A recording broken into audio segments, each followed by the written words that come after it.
15 августа в Воркуте произошло трагическое событие. На шахте Варгашорская компании «Воркутауголь» во время демонтажа перекрытия обрушилась галерея. 4 человека погибли. Ведется расследование обстоятельств происшествия. Предварительная причина – нарушение требований техники безопасности. На месте работают специалисты. Ситуация находится под личным контролем исполняющего обязанности главы Коми Владимира Уйба. По словам руководителя региона, семьи погибших в Воркуте горняков не останутся без поддержки республики. Об этом он рассказал во время еженедельного интервью, отвечая на вопросы жителей Коми. Да, я хочу снова сказать, что я искренне соболезную семьям погибших. И, конечно же, хочу сказать, что будем всячески помогать, и не только словами, но и делом. Я уже дал поручение Министерству труда о том, чтобы, во-первых, провели тщательное расследование и участвовали в расследовании. К сожалению, ребят уже не вернешь этим, но это точно поможет, проанализировав причины этого происшествия, не допустить этого вновь. По выплатам то же самое. Я дал поручение Минтруду проследить за всеми выплатами, в том числе и в понедельник направлю письма за своей подписью в банке о списании кредитов у всех погибших. И Министерству просвещения и науки, если это потребуется, тоже я дал команду для детей, ребят, которые погибли, оказать всяческое содействие при поступлении в колледжи и вузы. Ну и, конечно, я еще раз хочу сказать, что мы не бросим вас в беде, поэтому обращайтесь и рассчитывайте на мою поддержку и на поддержку правительства Республики Коми. На прошлой неделе Владимир Уйба принял участие в совещании с министром сельского хозяйства России. Правительство Республики Коми заинтересовано в развитии аграриев, предусмотрены различные меры поддержки. С этого года наш регион активно включился в работу по реализации мероприятий новой государственной программы «Комплексное развитие сельских территорий». У нас выстроена такая система поддержки фермеров, и это наш приоритет, я уже об этом неоднократно говорил. В этом году на развитие фермерских хозяйств в республике предусмотрено и выделено 100 миллионов рублей. Помимо этого предоставляются гранты начинающим фермерам. В этом году по грантам в бюджете республики заложено 66,5 миллионов рублей. Это плюсом к тем 100, о которых я сказал. И ежегодно еще оказывается поддержка 10 начинающим фермерам и семейным хозяйствам. В этом году откроется 5 коровников и ферм в Княж-Погодский, Ижемский, Усть-Куломский районах. И я уже говорил постоянно об этом и считаю, что это правильно, потому что развитие частных фермерских хозяйств – это тоже для нас приоритет и очень перспективное направление. Почему? Потому что очень важно дать возможность людям закрепиться на селе, на земле, а фермерское хозяйство – это как раз этот инструмент, который позволяет это сделать. Ну и, конечно, я прекрасно понимаю, и коллеги в правительстве, что без решения вопроса выделения программы, как программы предоставления жилья на селе, мы не закрепим специалистов. И поэтому вот такую системную работу мы проводим, но с этого года на всей территории России заработала очень важная и очень нужная программа «Комплексное развитие сельских территорий». И мы включились как республика в эту программу, потому что это федеральная программа, это дополнительные деньги, это очень важно, и мы точно совершенно будем работать в этом направлении. Я чуть позже об этом скажу, какие меры мы предпринимаем. А еще дополнительно мы выделяем из бюджета республики средства на субсидирование кредитов, ипотечных кредитов, с тем, чтобы именно сельская ипотека, с тем, чтобы мы давали сельскую ипотеку под 1,5%. Это очень важно, потому что это, во-первых, низкий процент, а во-вторых, на 25 лет ипотечный кредит дается именно под сельскую ипотеку. И у людей очень хорошая перспектива с возвратом. На совещании, которое прошло тоже на той неделе, в конце недели проводил его министр сельского хозяйства Патрушев Дмитрий Николаевич, я попросил слова и сказал как раз о том, вот о чем я рассказывал, что мы, во-первых, включились в эту программу. Я попросил при дополнительном рассмотрении, у нас две заявки. Одна заявка — это Выльгард, и вторая заявка — Усть-Куломский район.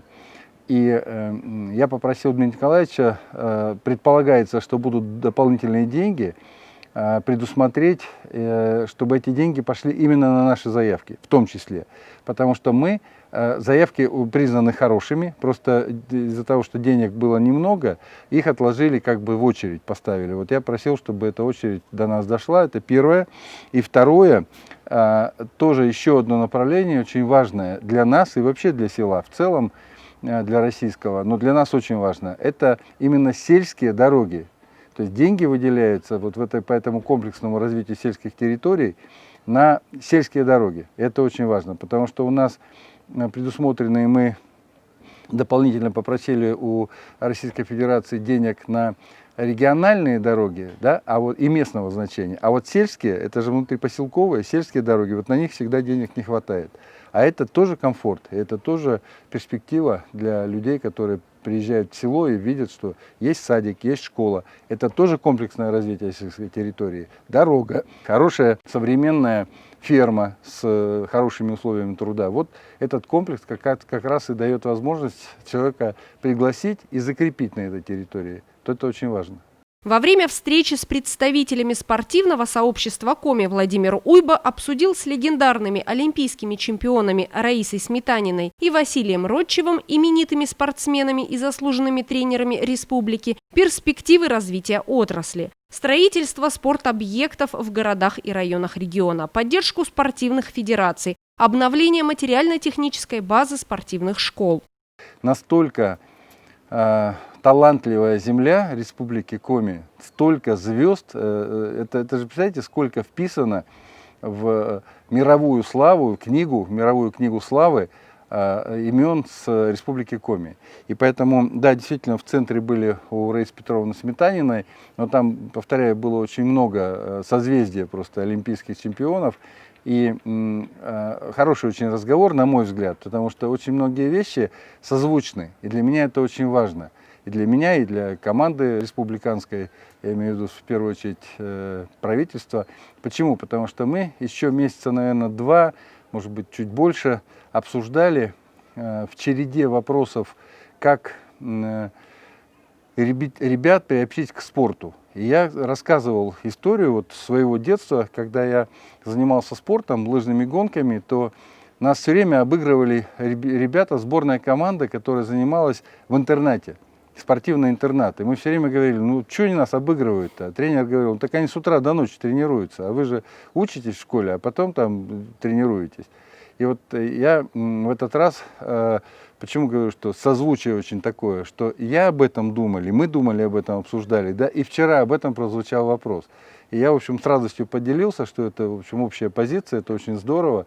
И мы наметили, что я соберу в ближайшее время инвесторов. Понятно, что эту тему республике сложно будет поднять, но и я думаю, что это очень важно именно сделать по социальному партнерству, чтобы в этом участвовали все социальные партнеры. Это будет очень хорошая идея и история.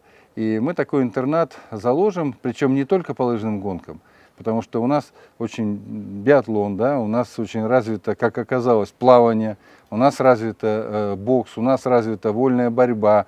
То есть, ну, много видов, то есть это будет мультидисциплинарный интернат, вот, спортивный интернат для физически одаренных ребятишек. И брать будем этих ребятишек, отбирать именно из сельских территорий. Очень важно тоже, что ребята имели вот такую стартап, такую лестницу вверх, лифт, вот для того, чтобы выйти на высокие показатели в спорте. Как гимназия искусства, только например, со спортивными да, кстати, школами. это вчера приводилось в пример, что вот гимназия искусства есть при главе, давайте сделаем спортивный интернат. Так что, ну и кроме этого, очень много на самом деле обсудили вопросов. Например, честь долга, я сказал вчера, это выплатить задолженность победителям Паралимпийских игр еще прошлого года. За 2019 год мы должны были победителям выплатить призовые, но и немножко это не успели. Поэтому сейчас я сказал, что однозначно, просто это, ну, такой, как я сказал, долг чести.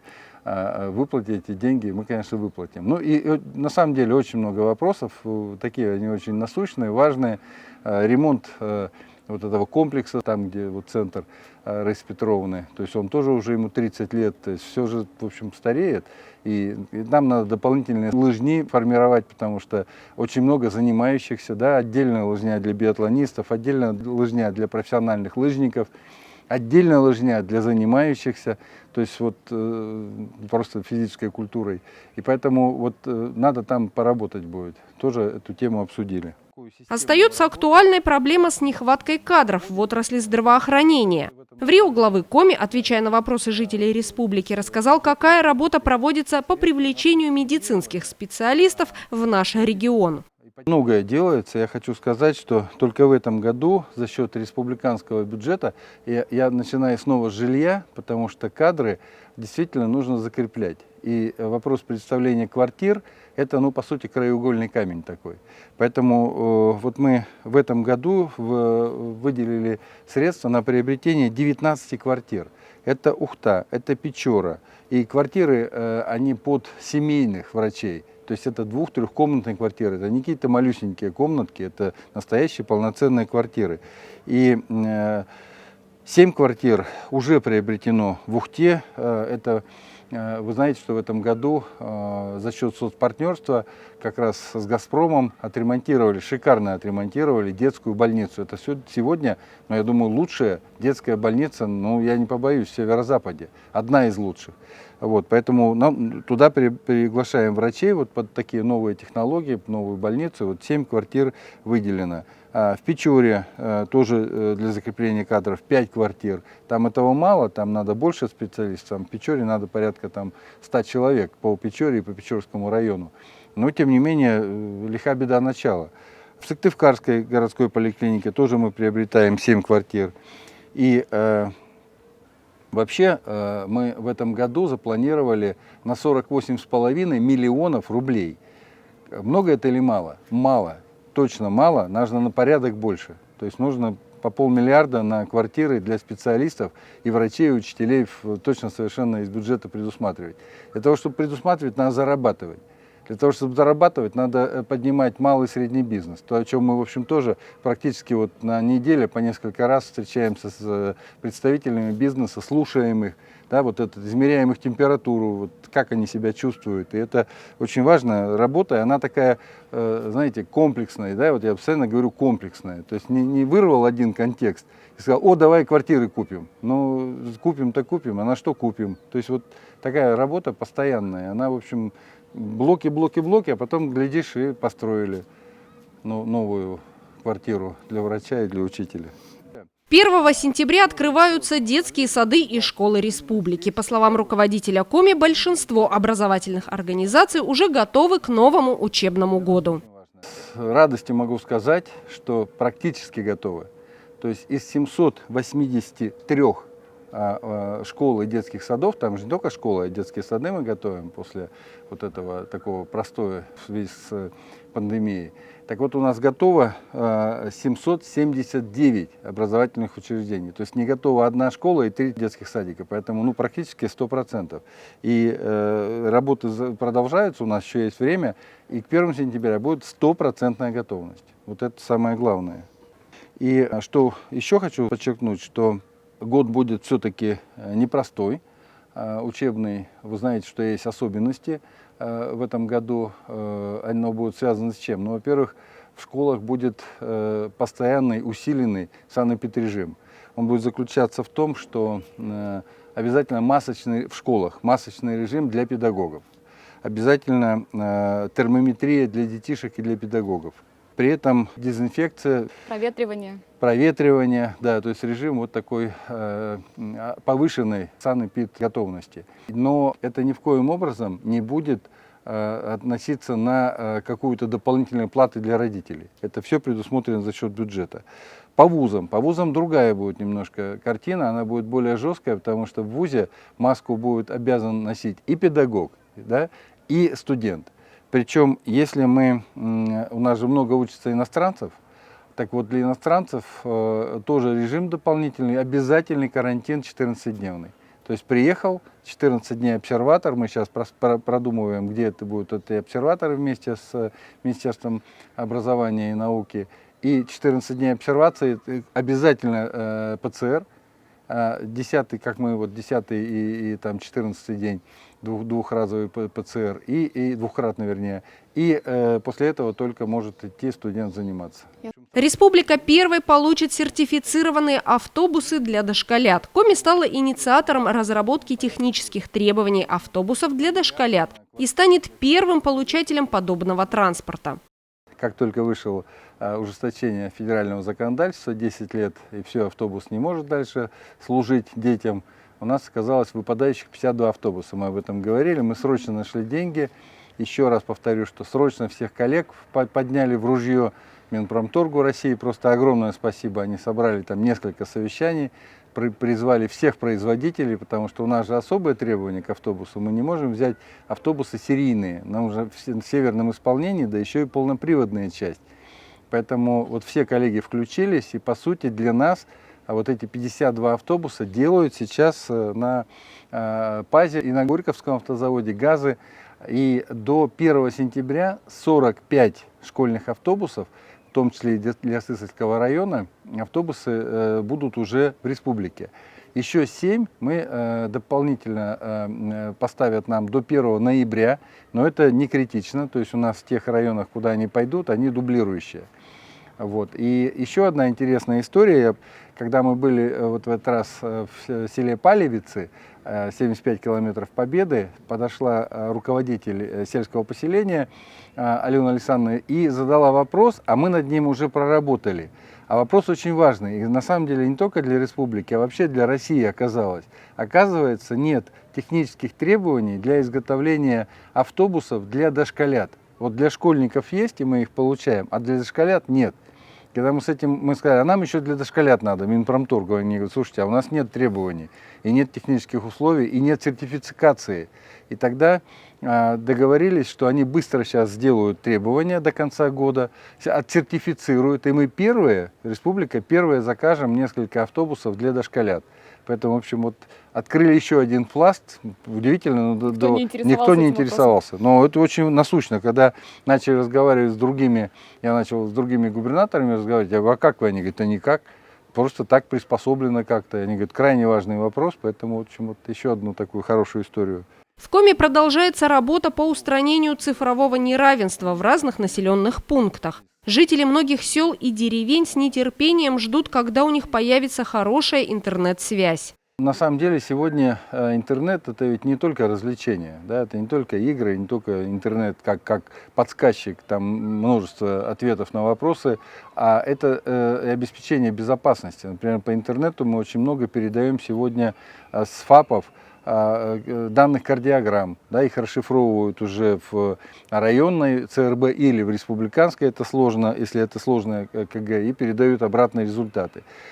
Точно так же проводим консультации, просто консультации специалистов, когда фельдшер не может справиться и не понимает, что за диагностика у пациента. То есть интернет сегодня это очень важная история. И хочу сказать, что вообще была программа по выравниванию цифрового неравенства в России, и там начиналось от 250 до 500 человек, это минимально населенный пункт. И с прошлого года мы начали поднимать уже вопрос, еще будучи я когда в Минздраве, я говорю, что а как же 100 человек, это что? У нас уже, это же что за цифровое равенство, если 100 человек населения, оно оказывается отрезанным. И внесли изменения, и со следующего года у нас входят со 100 человек населенные пункты, и мы вот начинаем программу выравнивания этого цифрового неравенства с 2021 года. Поэтому у нас еще дополнительно по этой программе будет подключено вот от 200 до 250 до 500 123 населенных пункта, А вот населенные пункты от 100 до 500, начиная с 2021 года, все. И их будет подключено до 2022 года, будет подключено 676, и вот уже в этом году населенных пунктов 217. И вот есть такое далекое село в Интинском районе Петрунь. Так вот, даже до этого самого далекого села тоже интернет дойдет. Во время интервью Владимир Уйба рассказал об оформлении прописки в Коми. Его семья зарегистрировалась по месту жительства в Сыктывкаре. 1 сентября в одну из сыктывкарских школ пойдут его сыновья Илья и Сава. Я на самом деле это сделал и считаю, что это абсолютно правильно, потому что, в общем, если я там работаю, да, то я же работаю не как командировочный, да, приехал, уехал. Я работаю с перспективой, поэтому считаю, что надо уже быть настоящим гражданином Республики Коми. Завершая отвечать на вопросы жителей Коми, Владимир Уйба рассказал о ситуации с коронавирусом в регионе. По данным на воскресенье, 16 августа, федеральным референс-центром лабораторно подтверждено 6083 случая заболевания. За сутки заболел 31 человек, выздоровевших нет. Вот опять, кто эти 31 человек? 15, опять ровно половина – это Сыктывкар. И опять у нас начинает подрастать Усинск. Поэтому вот я снова напоминаю, что у нас города болеют. Города болеют, потому что мы не соблюдаем все-таки в общественных местах, магазинах, общественном транспорте, не соблюдаем масочный режим. Вот мы говорили сегодня, да, что мы детей в школу отправляем, и педагоги будут в масках. Студенты пойдут, они будут в масках. Но мы же должны понимать, что это может не произойти, если мы сами не будем соблюдать масочный режим.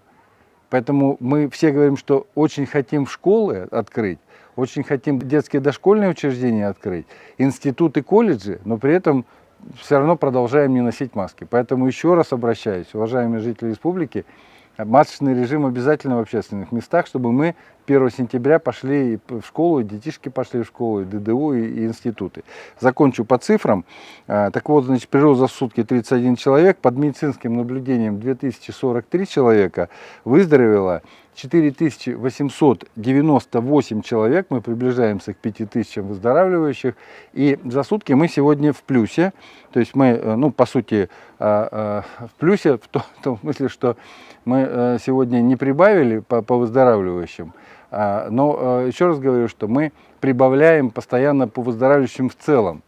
И вот, как я всегда говорю, выздоравливать надо больше, и заболевать меньше. Всем жителям Республики Коми необходимо соблюдать масочный режим в общественных местах и социальную дистанцию. По данным на 17 августа в регионе за минувшие сутки коронавирусом заболели 34 человека, выздоровевших 20. Количество жертв не изменилось и составляет 76.